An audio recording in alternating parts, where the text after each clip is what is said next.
नहीं आर्यसुमन, मिथिला जाने का कारण केवल निमंत्रण नहीं है। मिथिला मेरी प्रतीक्षा कर रही है। सीता के साथ जो हुआ उस पर मिथिला ने कोई आपत्ति नहीं की। यदि अब यह जमाता निमंत्रण देने नहीं पहुंचेगा तो उनका मन विचलित हो सकता है और फिर मिथिला में मेरी सीता की स्मृतियां बसी हैं। मिथिला की वो गलियां, वो आंगन, वो बाग, वो उपवन, वो सभा मैं पुनः देखना चाहता हूं आर्यसुमंत, जहां मेरी सीता पली बढ़ी, जहां मैं उससे मिला।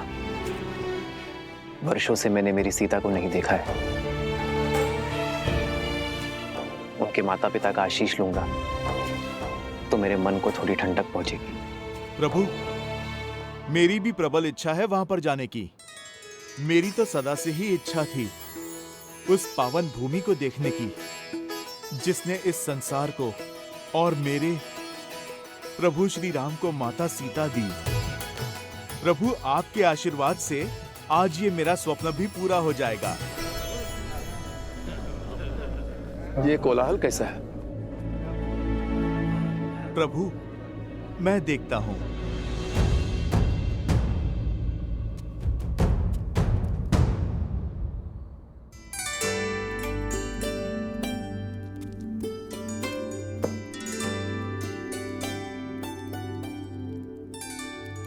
मार्ग इतना भी लंबा नहीं है कुछ। मार्ग तो फल्गु तक का भी इतना लंबा नहीं था, किंतु लंबा हो गया था ना।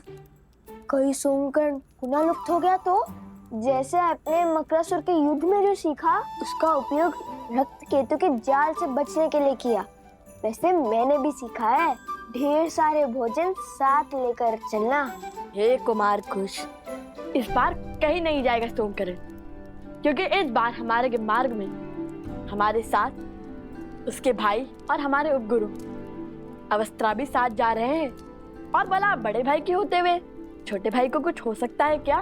तो ये भोजन छोड़ दूं भैया? अरे नहीं नहीं नहीं, ये तो शस्त्रों से भी अधिक महत्वपूर्ण है, क्योंकि यदि तुम्हारा पेट भरा रहेगा तो भूख भुलाने के लिए तुम्हारी उटपटांग बातें और विचित्र कुतर्कों के बाण नहीं सहने पड़ेंगे हमें।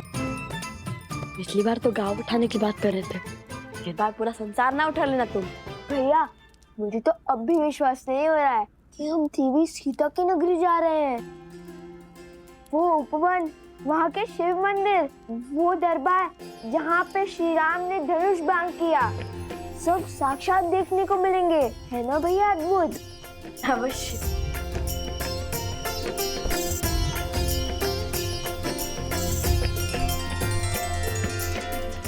जो आपका कार्य है आप वो कीजिए और नीति को अपना कार्य करने दें।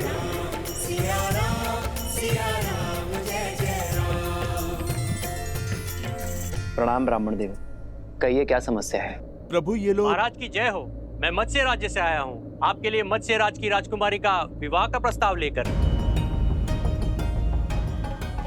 ये देखिए महाराज, उर्वशी और रंभा से भी अधिक सुंदर है हमारी राजकुमारी। महाराज, त्रिशानु की ओर से छोटी सी भेंट।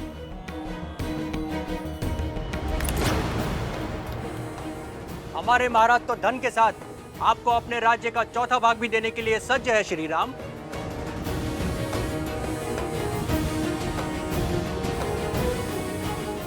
आप सबका प्रस्ताव भले ही उचित हो, किंतु उसे देने का उपक्रम अनुचित भी है और अनीतिपूर्ण भी।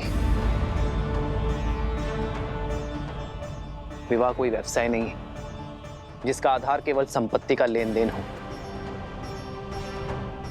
ये मेरा आपसे अनुरोध है कि अपनी राजकुमारियों का अपमान ना करें। एक स्त्री को भोग्य बनाकर प्रस्तुत ना करें।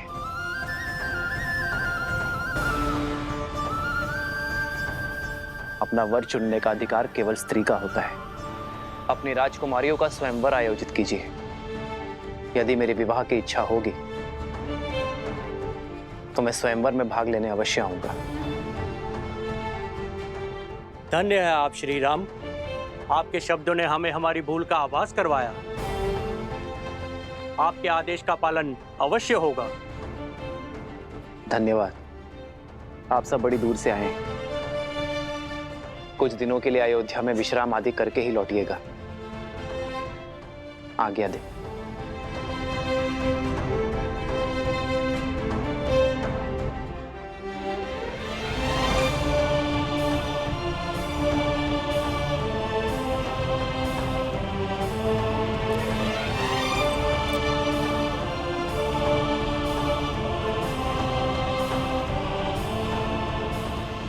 इतना ही नहीं, मिथिला के गौरी मंदिर का उपवन स्वर्ग से भी सुंदर है। रंग बिरंगे पुष्प, सरोवर मंत्र मुग्ध कर देंगे तुम्हें। माता, ऐसा लगता है जैसे आप मिथिला और महारानी सीता के दर्शन कर चुकी हैं।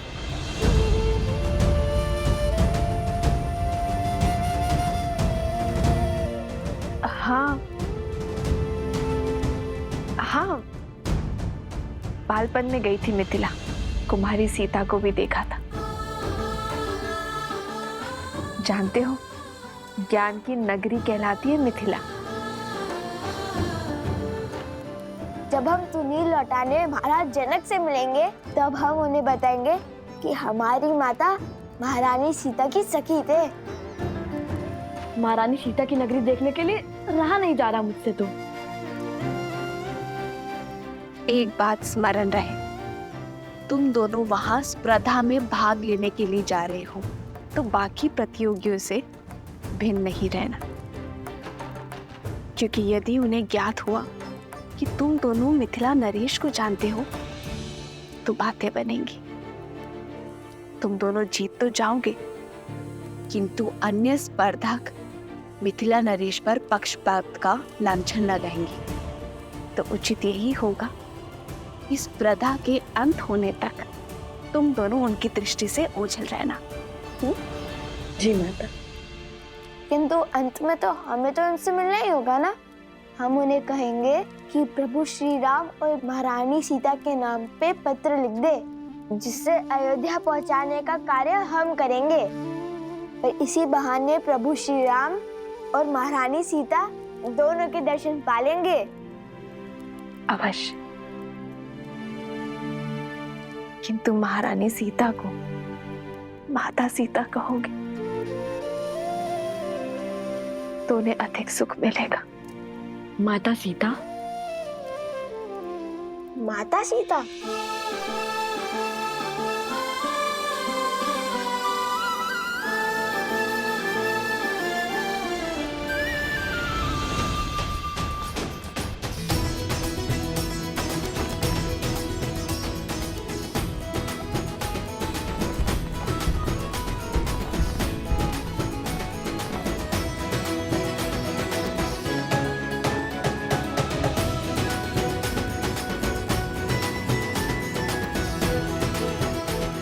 ठीक है भैया।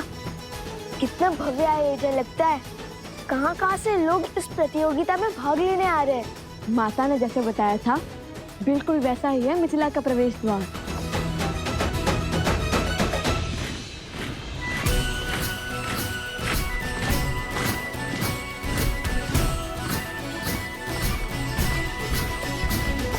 अयोध्या का ध्वज? ये क्या अयोध्या की सेना आ रही है?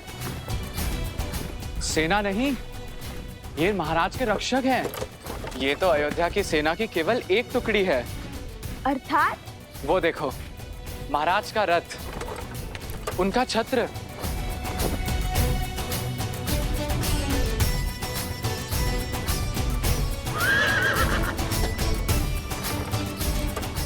अद्भुत! ये तो श्री राम का रथ है। लगता है श्री राम के दर्शन यहीं हो जाएंगे। आनंद आ जाएगा। हम उन्हें बताएंगे कि हम उनके सबसे बड़े भक्त हैं। कहाँ है रथ?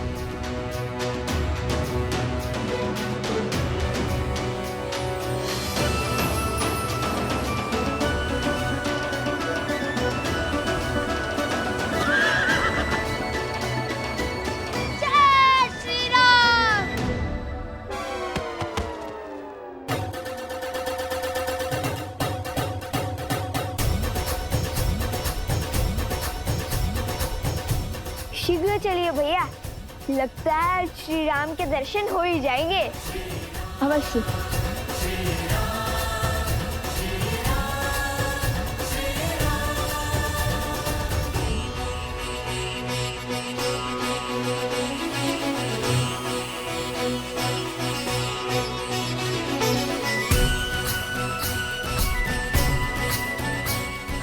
राजगुरु सतानंद जी, ये मैं क्या सुन रहा हूं? क्या ये सत्य है कि श्री राम जी स्वयं मिथिला पधार रहे हैं?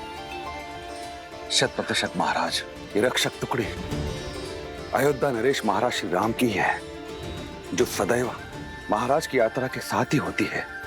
और मुझे ऐसा प्रतीत हो रहा है कि ये आपको अश्वमेध यज्ञ हेतु आमंत्रित करने आ रहे हैं।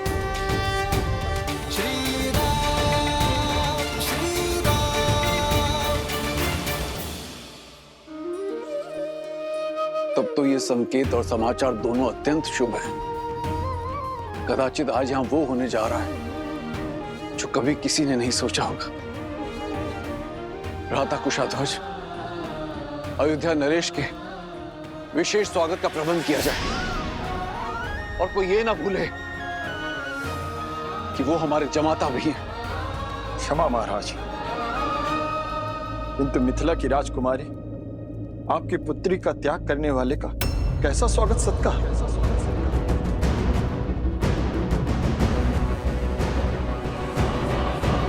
कुशाध्वज, क्षमा महाराज, किंतु सत्य ही तो कह रहे हैं मेरे पति, और मुझे पूर्ण विश्वास है कि महारानी सुनैना वो भी राम के आगमन से खुश नहीं होंगी।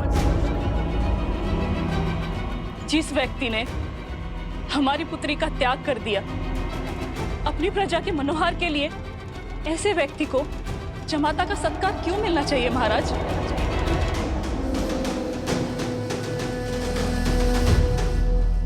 उचित कह रही हैं देवी चंद्रभागा। महाराज अयोध्यापति को किसी विशेष स्वागत का अधिकार नहीं है।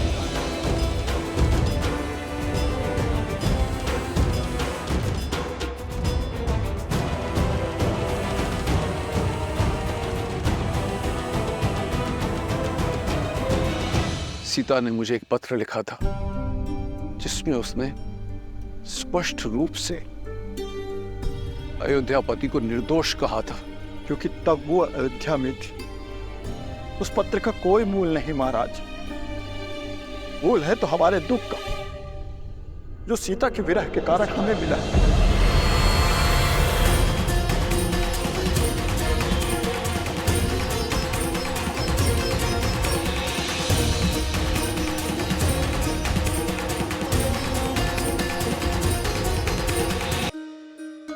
अयोध्या नरेश के विशेष स्वागत का प्रबंध किया जाए। क्षमा महाराज, आपकी पुत्री का त्याग करने वाले का कैसा स्वागत सत्कार। सीता ने मुझे एक पत्र लिखा था जिसमें उसने स्पष्ट रूप से अयोध्यापति को निर्दोष कहा था, क्योंकि तब वो अयोध्या में थी। उस पत्र का कोई मूल नहीं महाराज। मूल है तो हमारे दुख का, जो सीता के विरह के कारण हमें मिला।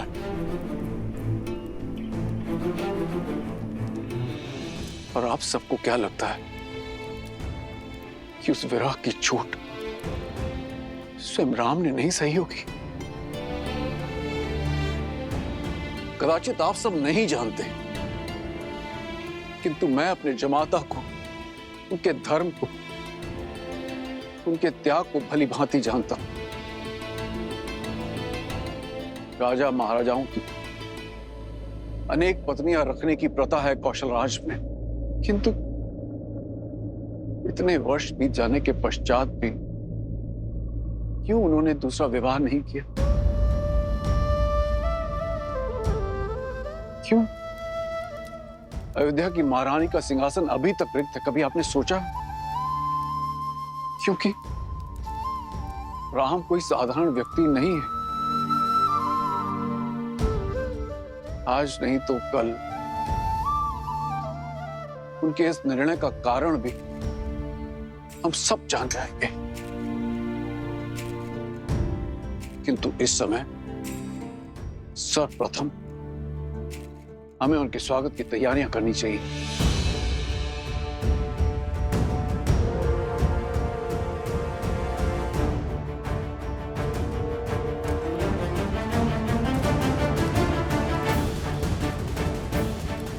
ये हमारा आदेश है।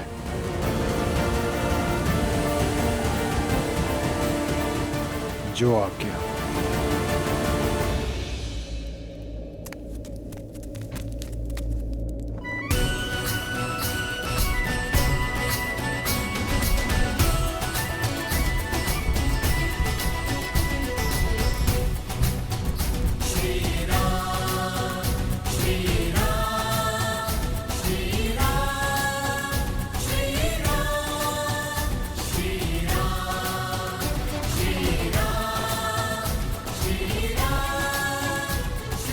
अरे हटिए भैया, रथ में तो कोई नहीं है।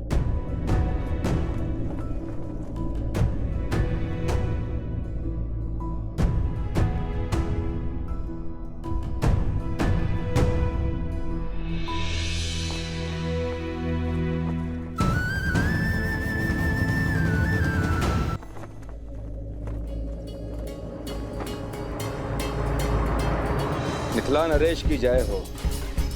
मैं जानता हूं महाराज, आप श्री राम की बाट जो रहे थे, किंतु प्रभु की इच्छा कुछ और थी। वो शीघ्र ही यहाँ उपस्थित होंगे, किंतु अन्य मार्ग से। अरे वो देखो, महाराज जनक श्री राम अवश्य ही उनके साथ होंगे।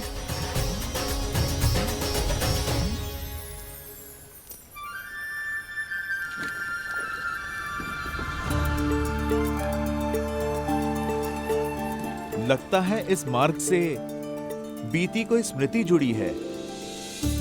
हाँ हनुमान, ये वही मार्ग है जहां से गुरु विश्वामित्र हमें अयोध्या से मिथिला लेकर आए थे।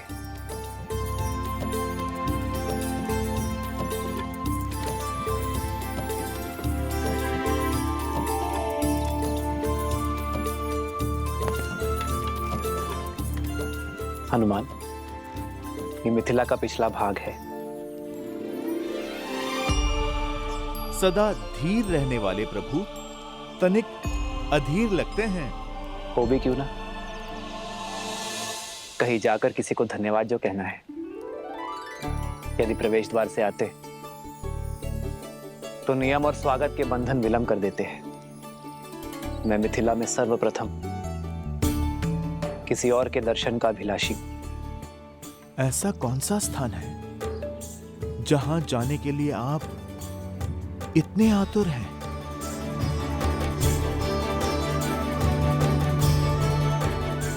आओ हनुमान।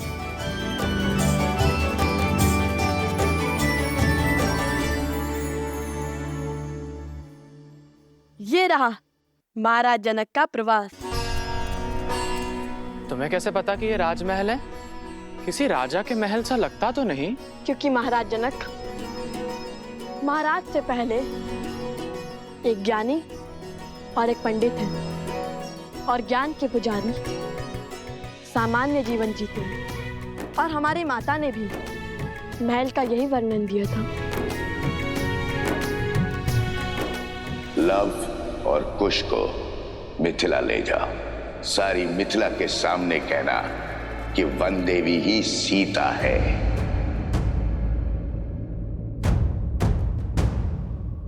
भैया, हम भीतर नहीं जा सकते।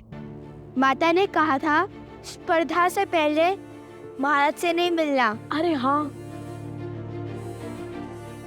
स्पर्धा के बाद विजेता की भांति भेंट करेंगे हम महाराज जनक से।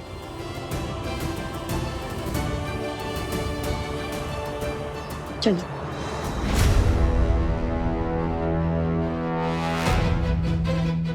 कौन हो तुम और हमें देखकर मुड़े क्यों? और ये महाराजा जनक का तुनीर तुम्हारे पास क्या कर रहा है? महाराज जनक ने हमें स्वयं दिया था जब हम राक्षसों से युद्ध कर रहे थे, और इसे ही तो लौटाने हम मिथिला आए हैं। मूर्ख समझते हो? अवश्य ही ये तुनीर तुमने चुराया है। चलो महाराज के पास ले चलते हैं इन्हें। सावधान, वेशभूषा से कभी भी किसी का आकलन नहीं करते हैं। रावण ने भी श्री राम को एक वनवासी समझ के यही भूल की थी।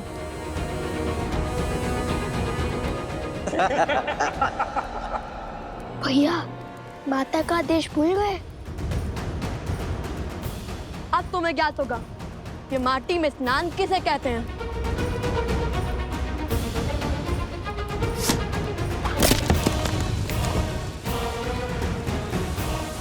भागो भैया।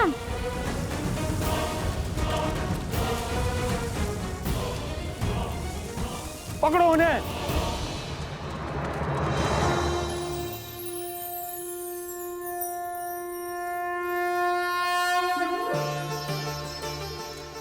माता, मैं आपसे कुछ मांगने नहीं,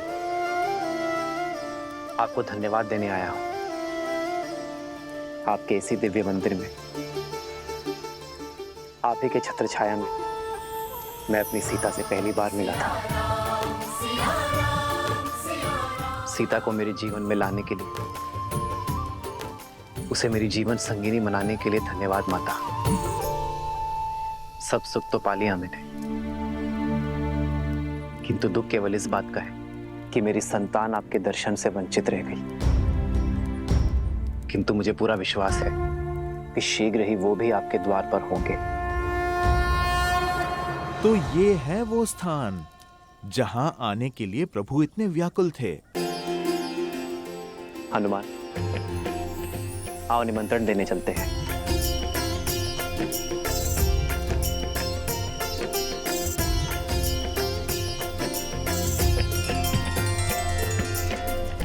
भैया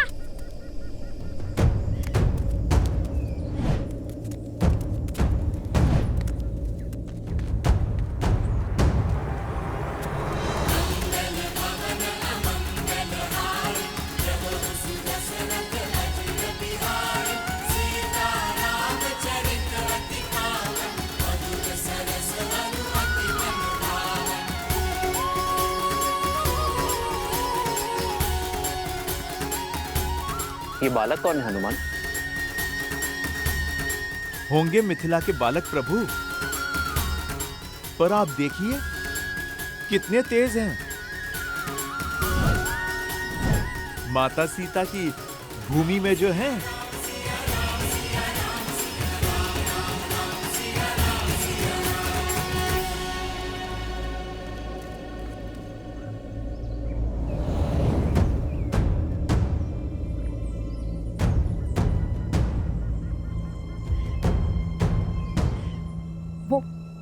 वो छिद्र बहुत ही छोटा है, हम उसके भीतर जाते हैं। वहां से अचानक प्रवेश नहीं कर सकते। चलो। कुछ जल्दी आओ। आजा। उनमें से एक वो रहा तुनील चोर, पकड़ो उसे।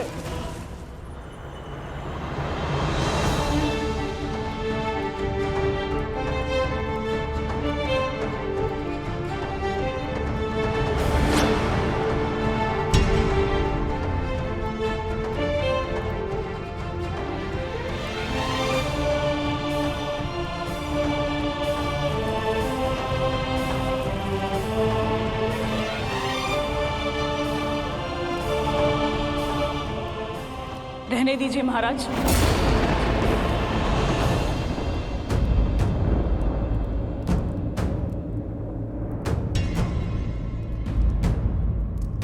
लज्जित ना कीजिए।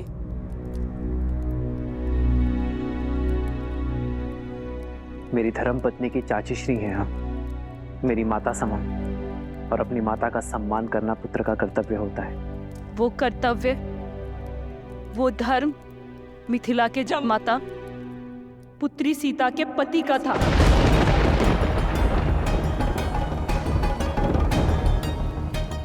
परंतु आज यहाँ अयोध्यापति खड़े हैं। वो अयोध्यापति जिन्होंने धर्म की स्थापना के लिए मेरी पुत्री सीता का त्याग कर दिया। बस चंद्रभागा, बस कर।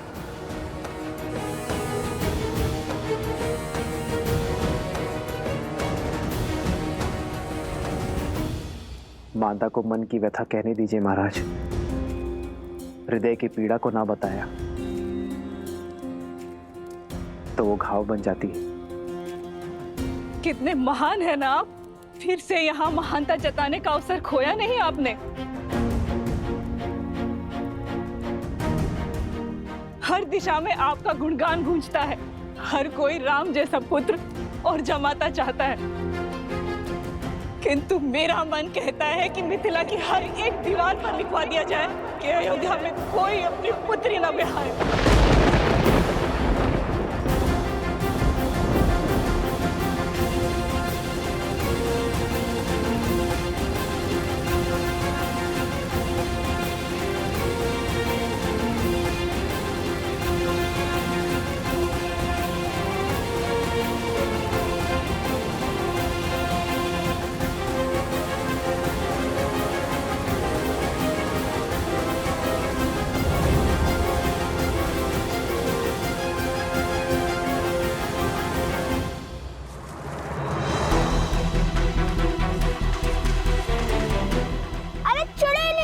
हे प्रभु, ये तो हमें रस्सी की भांति खींच रहे हैं। महादेव! सत्यमेषां कृणोति धर्मम्यम आयु कृणोति। सत्यमेषां कृणोति धर्मम्यम आयु कृणोति। भैया माना आप महाज्ञानी हैं, किंतु समय और स्थिति देखकर तो श्लोक पढ़िए। सत्यमेषां कृणोति धर्मम्यम आयु कृणोति। वैसे का अर्थ क्या है? अर्थात जो सत्य के साथ खड़े होते हैं, सत्य होते हैं, उनके सभी कार्य शुभ होते हैं। उपगुरु स्वयं को संबल दे रहे हैं, समझे? उपगुरु ये श्लोक मत पढ़िए। जिस सैनिक ने आपको पकड़ा है उसका प्राण खींच लेगा ये मंत्र। कर्तव्य निभाते हुए सैनिकों की दंड देना। हम ऋषि कुमार हैं, इस श्लोक में बहुत शक्ति है। आंधियां उठने लगेंगी, प्रलय आने लगेगा।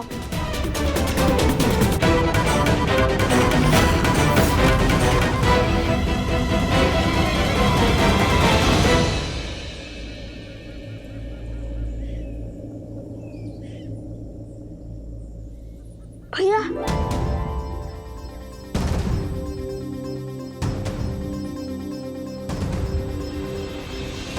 क्या माता सुनैना भी इसीलिए नहीं आई स्वागत करने? वो भी मुझसे क्रोधित होंगी ना? वो अस्वस्थ हैं, चल फिर भी नहीं सकते। हाँ, हूं मैं आपसे क्रोधित श्री राम।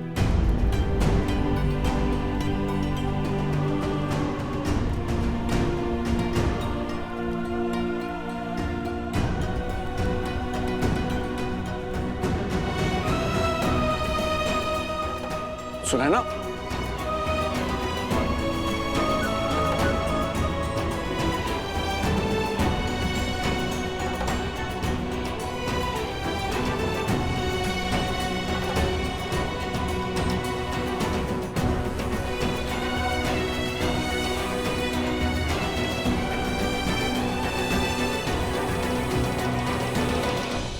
कन्या के विवाह के पश्चात केवल कन्या ही वर के घर की नहीं हो जाती, जमाता भी कन्या के माता पिता के पुत्र बन जाते हैं।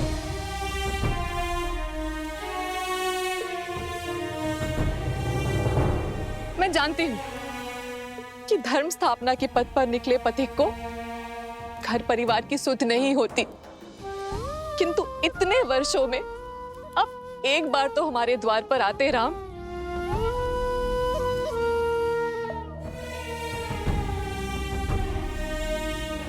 कैसे आता माँ? कहां से लाता इतना साहस?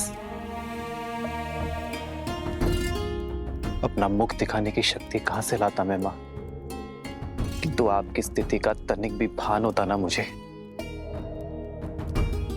तो मैं शीघ्र अतिशीघ्र यहां आ जाता। और कोई बहाना है आपके पास?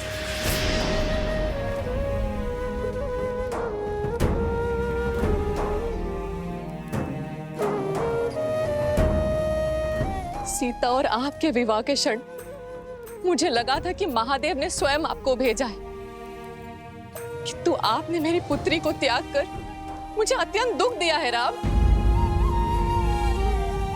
और ये कतई महादेव की इच्छा नहीं हो सकती। बस करो सुनैना, बस करो। आपके पास अब भी कोई उत्तर नहीं है ना?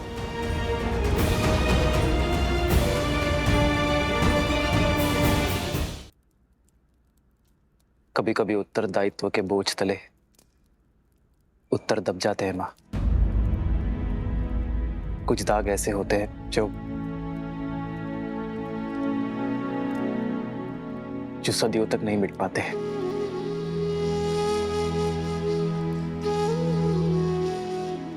मैं यहां कुछ बोलने नहीं, केवल सुनने आया हूं मां।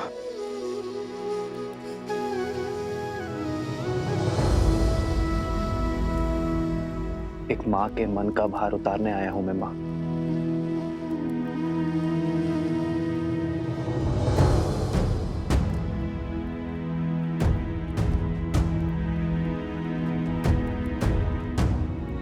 ग्लानि और पीड़ा आपके नेत्रों में है राम। अपने सर पर और कितना बोझ लेंगे आप?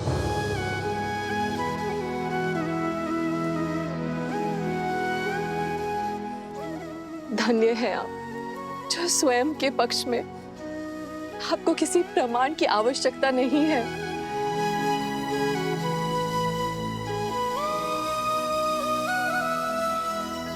जिन्होंने शबरी के झूठे बेर खाकर संसार को भक्ति और आदर का उदाहरण दिया, अहिल्या को उद्धार किया,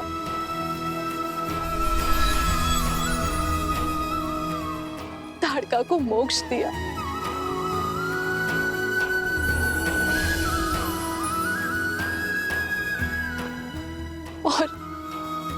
और मेरी पुत्री के लिए समस्त राक्षस जाति का संहार किया। यदि वो मेरे द्वार पर आए और उनके आगमन पर मैंने आरती से उनका स्वागत नहीं किया, तो इस संसार में मुझसे बड़ी अभागन कोई नहीं होगी। मिथिला में आपका स्वागत है राम। मंगल भवन मंगल हारी, प्रभु सुदशरथ अजर बिहारी।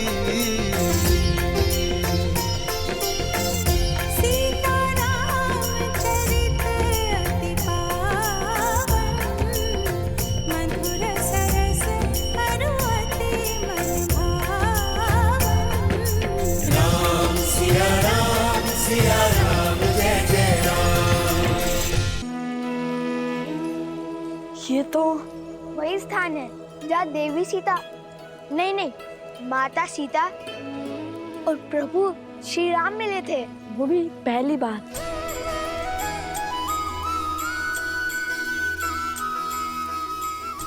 हे माता गौरी, हमें एक बार, केवल एक बार माता सीता और प्रभु श्री राम के दर्शन करवा दीजिए। ये हमारी विनती है।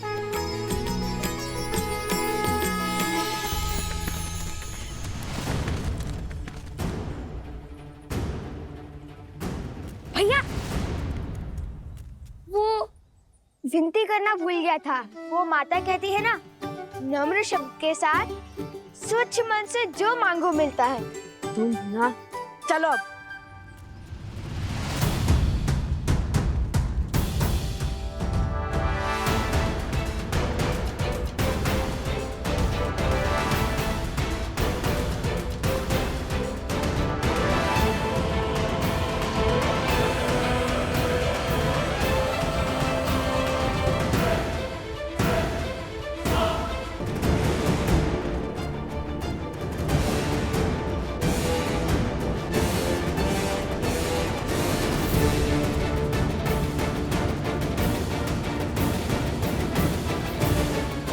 सावधान, बाईं ओर। अरे प्रभु श्री राम,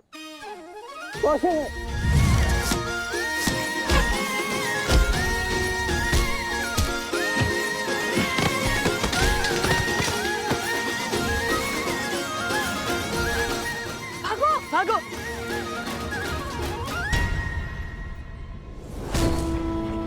बल और बुद्धि दोनों के धनी है। पर बेचारे कितने दुखी होंगे जब अपने आराध्य श्री राम का सत्य जानेंगे। सिया राम की कहानी दर्द से भरी प्रेम कहानी।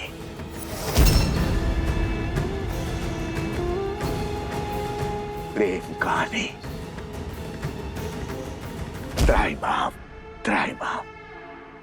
धन्य हो गया मैं महाराज जनक, जहां साक्षात भूमिजा माता अवृत थीं।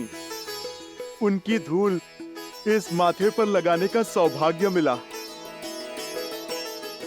तर गया महाराज ये हनुमान।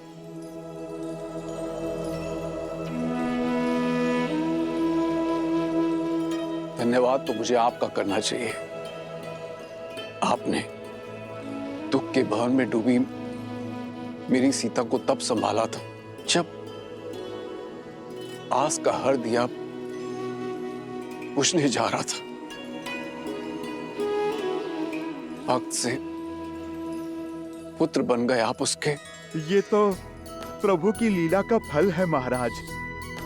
इनकी भक्ति ने एक मरकट को महावीर और माता के प्रेम ने पुत्र बना दिया।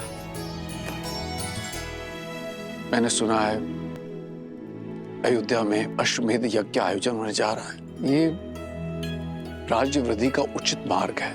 उद्देश्य राज्य की नहीं, धर्म और मर्यादा की वृद्धि है महाराज। वो मर्यादा जो जीवन के हर क्षेत्र, हर पड़ाव में चाहिए, फिर चाहे वो बलिदान हो या भोग विलास। मर्यादा मनुष्य का अभिन्न अंग है, जीवन के संतुलन का आधार है। भविष्य के सुख के लिए आज संसार को धर्म और मर्यादा का पाठ पढ़ना होगा। जगत में जब तक धर्म और मर्यादा का प्रसार नहीं होगा, तब तक राक्षसी वृत्तियां बढ़ती रहेंगी। राक्षसों का बल मानव ही तो है। अश्वमेध यज्ञ से अयोध्या समस्त संसार में धर्म और मर्यादा का प्रसार करेगा, राक्षसी विचारधारा का अंत करेगा। महाराज की जय हो। कहो कुशोध्वज। सैनिक। महाराज, 4 बालक ऋषि कुमार का भेष धरकर नगर में घूम रहे थे तो वो चोर। ये आपका तुनीर चुराकर भाग रहे थे। आपका तुनीर तो मिल गया है। शीघ्र ही सैनिक उन्हें भी खोज लाएंगे। ये कैसा अनर्थ कर दिया तुमने कुशोध्वज। बालक चोर नहीं है, वीर है वो। ये तुनीर मैंने स्वयं उन्हें अपने हाथों से दिया है।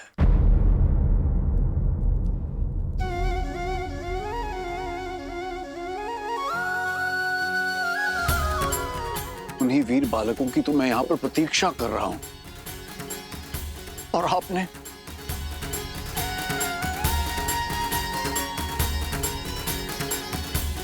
अपने सैनिक लेकर जाइए और उन बालकों को खोजकर सम्मान पूर्वक मेरे पास लेकर आइए। जो आज्ञा महाराज।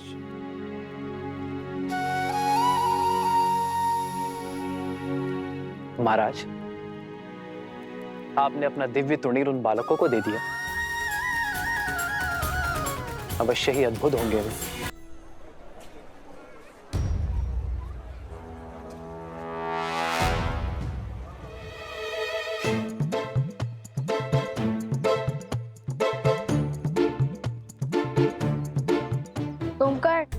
सोमकर, हाँ, हमारे स्पर्धा जीतने तक इससे काम चलाओ। उसके बाद मिठाई क्या, प्रजा अपने विजेताओं को 56 भोग खिलाएगी। कुश, मुझे को सैनिक, शांत रहो। वे हमारे बारे में ही बात कर रहे होंगे। खोजो उन बच्चों को और ले चलो महाराज के पास।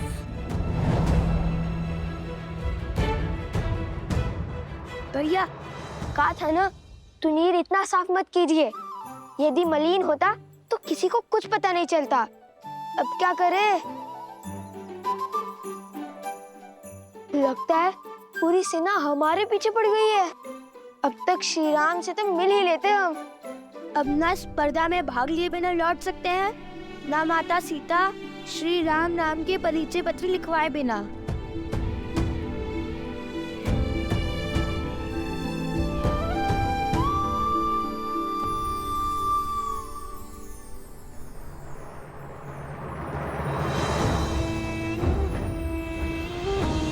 लकड़हारी।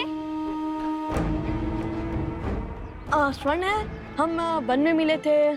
स्मरण है, स्मरण है। आपका बैल और आपकी बैलगाड़ी दोनों ही आश्रम की सेवा में हैं। धन्य हो भगवान, धन्य हो। इसका अर्थ है कि मेरा